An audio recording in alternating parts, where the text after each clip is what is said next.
लहान मुलांच्या पुढे बोलताना तुमच्या बाबांनी जर मला मतदान केलं नाही तर 2 दिवसाचा उपवास करतो म्हणून सांगा किंवा उपवास घडवा। हा संत महात्मा आहे संतोष बांगर, आणि हा प्रचंड मोठा साधू संत समाजसेवक आहे। त्याच्यामुळे त्याला मतदान करून जर बाप करत असेल तर पोरांनी उपवास केला पाहिजे। अशी राज्यातील नाचकी नौटंकी काय चाललं आहे काही कळत नाही। सत्ताधाऱ्यांना कुठला रोग जडला आहे हे सगळं करायचं। मला वाटलं त्यातला हा एक रोग संतोष बांगरला सुद्धा झाला असावा, मतांचा रोग। मतं मिळवण्यासाठी लहान पोरांना सुद्धा सांगायचं की तुम्ही उपवास करा।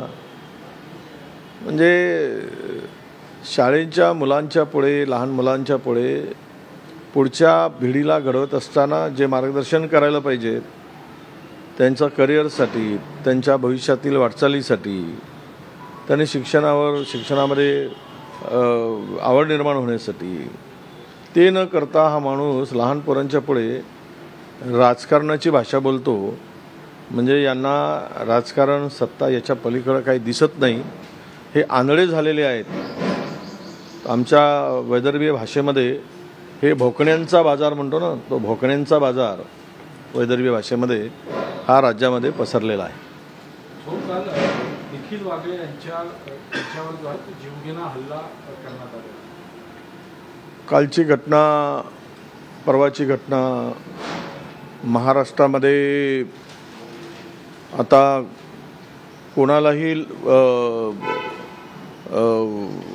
मला वाटतं की सांगण्याची गरज नाही की राज्यामध्ये आता गुंडाराज सुरू झालेला आहे, आणि सत्ताधारीच एक गुंड म्हणून रस्त्यावर फिरताना कायदा हातात घेताना दिसत आहे।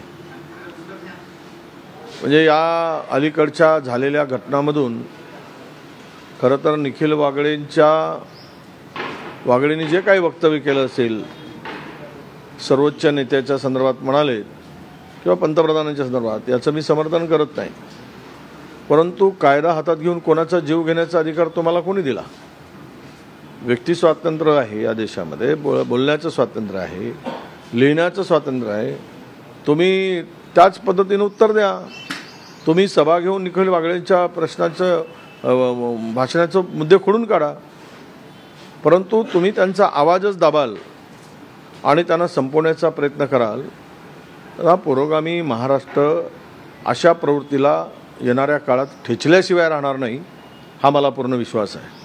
आम्ही सर्व शक्तीनिशी ताकदीनिशी निखिल वागळे यांच्या पाठीशी उभे आहोत, आणि सत्तेमधील जी गुंडगिरी आहे ती इतकी विकोपाला गेली आहे की ती आवरली नाही तर बिहार एकदाचा परवडला पण महाराष्ट्र परवडणार नाही, अशी परिस्थिती राज्यामध्ये पुढे निर्माण होईल, आणि त्याला जबाबदार या राज्यातील हे त्रिकुटाचं सरकार असेल।